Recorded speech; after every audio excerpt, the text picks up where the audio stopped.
Assalamualaikum warahmatullahi wabarakatuh. Perkenalkan, nama saya Titi Yafiu Alia dari kelas 1 SDA 2 dengan NIM 2413300001547. Di sini saya akan menyampaikan materi tentang perkembangbiakan hewan dan tumbuhan.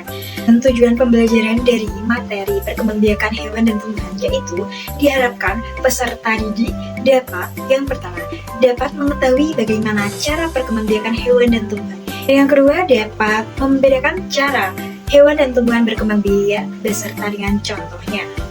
Perkembangbiakan merupakan salah satu ciri makhluk hidup yang bertujuan untuk melestarikan jenisnya dan juga mewariskan sifatnya kepada keturunannya. Nah, kita akan menuju pembahasan kita, yaitu perkembangbiakan hewan dan tumbuhan. Yang pertama, saya akan menjelaskan tentang perkembangbiakan hewan terlebih dahulu ya. Perkembangbiakan hewan itu sendiri memiliki dua macam. Yang pertama, perkembangbiakan hewan secara generatif atau secara seksual, yaitu terjadi jika sel kelamin jantan atau spermatozoid itu bertemu dengan sel kelamin betina atau sel telur. Dibagi lagi nih, perkembangbiakan hewan secara generatif dibagi menjadi 3 jenisnya. Yang pertama, ovipar atau bertelur. Yang kedua, vivipar atau melahirkan. Yang ketiga, ovovivipar, yaitu dengan cara bertelur dan melahirkan. Perkembangbiakan hewan secara ovipar atau bertelur, contohnya ayam, bebek, ada juga ikan. Tapi tidak semua ikan termasuk ovipar. Contohnya lumba-lumba dan paus merupakan hewan mamalia. Yang kedua, perkembangbiakan hewan secara vivipar atau melahirkan memiliki ciri di bawah ini. Contohnya sapi, kambing, kera, gajah, paus, lumba-lumba, dan lain-lain. Yang ketiga, perkembangbiakan hewan secara ovovivipar, yaitu dengan cara bertelur dan juga melahirkan, memiliki ciri di bawah ini. Contohnya untuk hewan air ada ikan hiu, ikan pari, kuda laut. Untuk reptil ada ular, ada bunglon, ada juga iguana dan lain-lain. Dan juga serangga merupakan ovovivipar. Yang kedua, perkembangbiakan hewan vegetatif atau aseksual, yaitu perkembangbiakan yang tidak memerlukan pembuahan antara sel kelamin jantan dengan sel kelamin betina. Perkembangbiakan hewan vegetatif juga mempunyai 3 jenis. Yang pertama, perkembangbiakan hewan secara tunas. Hewan tersebut memiliki tunas pada tubuhnya. Saat dewasa, tunas tersebut akan memisah dari induknya dan akan membentuk individu baru. Contohnya adalah ubur-ubur. Yang kedua, perkembangbiakan hewan vegetatif secara fragmentasi. Hal ini berkaitan dengan organisme akan memecah diri membentuk fragmen-fragmen. Contohnya adalah bintang laut. Yang ketiga, perkembangbiakan hewan vegetatif secara membelah diri, yaitu dengan cara memisahnya tubuh induk menjadi 2 individu yang sama besar. Contohnya adalah planaria, amoeba, dan juga bakteri. Saatnya ke pembahasan perkembangbiakan tumbuhan. Nah, perkembangbiakan tumbuhan itu terbagi menjadi 3. Yang pertama, perkembangbiakan tumbuhan secara generatif. Yang kedua, perkembangbiakan tumbuhan secara vegetatif alami. Dan yang ketiga, secara vegetatif buta.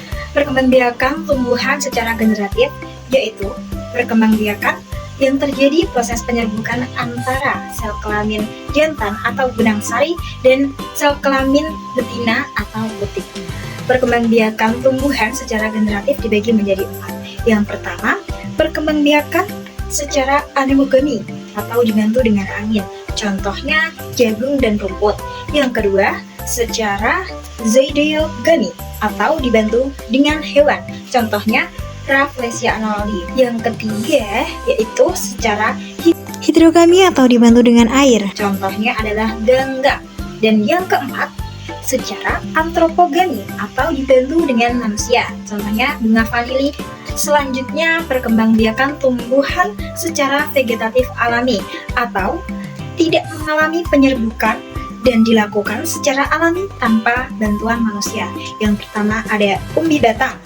Contohnya ubi jelar, bengkoang. Yang kedua ada umbi lapis. Contohnya bawang merah, bawang putih, bawang bombay, dan lain-lain. Yang ketiga ada umbi akar. Contohnya wortel, lobak. Dan yang keempat ada akar tinggal atau rizoma. Contohnya kunyit, kencur. Selanjutnya yang kelima, secara tunas. Contohnya pisang, bambu, tebu. Selanjutnya secara tunas adventif. Contohnya cacar bebek dan juga sukun.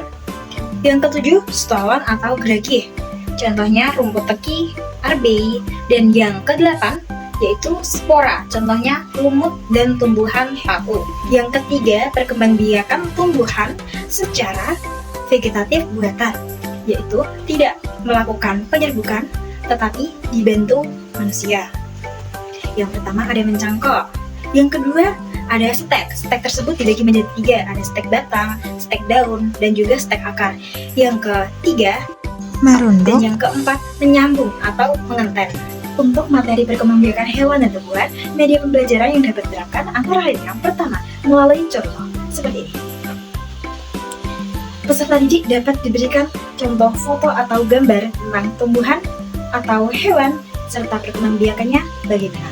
Yang kedua, bisa melalui video. Peserta didik dapat ditayangkan sebuah video proses perkembangbiakan hewan atau tumbuhan. Terus yang ketiga, melalui simulasi seperti ini. Peserta didik dapat diberikan bagian perkembangbiakan hewan dan tumbuhan. Materi tentang perkembangbiakan hewan dan tumbuhan telah saya sampaikan semua. Dan ada satu lagi media pembelajaran yang dapat diterapkan melalui lagu. Nah, ini aku akan mencontohkan sebuah lagu mengenai perkembangbiakan hewan. Untuk lagu perkembangbiakan hewan menggunakan nada dari lagu Kalau Kau Suka Hati Tepuk Tangan. Nah, seperti itu. Ayo kita dengarkan dan nyanyikan bersama-sama. Sebentar.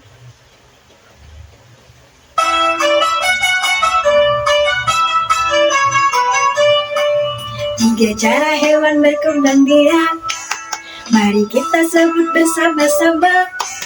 Ovipar bertelur, vivipar beranak. Ovovivipar bertelur beranak. Ayam, bebek, burung contoh ovipar. Sapi, kambing, kucing contoh vivipar. Ikan hiu dan ular, ikan pari dan kadal, itulah contohnya ovovivipar.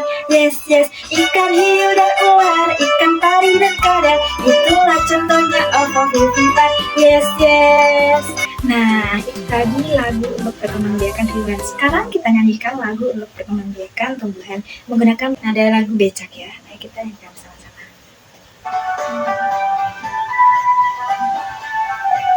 Mari kita belajar perkembangbiakan tumbuhan secara alami dan secara buatan.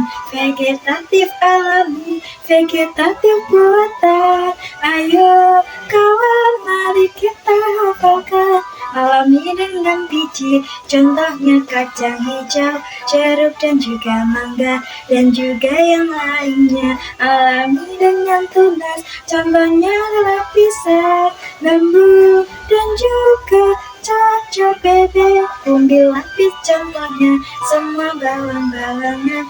Umbi akar contohnya, singkong, wortel, dan lobak. Umbi batang contohnya, kentang dan ubi jalar. Dan spora itu tanaman pakis. Yang kedua yaitu perkembangbiakan tumbuhan secara buatan yang dilakukan dengan bantuan manusia. Semua itu ada 4 macam. Yang pertama yaitu dibantu penjangkaukan. Yang kedua yaitu dengan cara disetek. Yang ketiga yaitu dengan cara menempel. Yang terakhir dengan cara mengentel. Nah, semua materi dan kesimpulan telah saya berikan. Pesan saya kepada yang menonton video ini, semoga yang tadi awalnya tidak memahami tentang perkembangbiakan hewan dan tumbuhan, setelah nonton video ini bisa memahami dan dapat menerapkan tentang perkembangbiakan hewan dan tumbuhan. Sekian dari saya, apabila ada salah kata mohon dimaafkan, dan semoga kita akan bertemu di kesempatan lainnya. Terima kasih. Wassalamualaikum warahmatullahi wabarakatuh.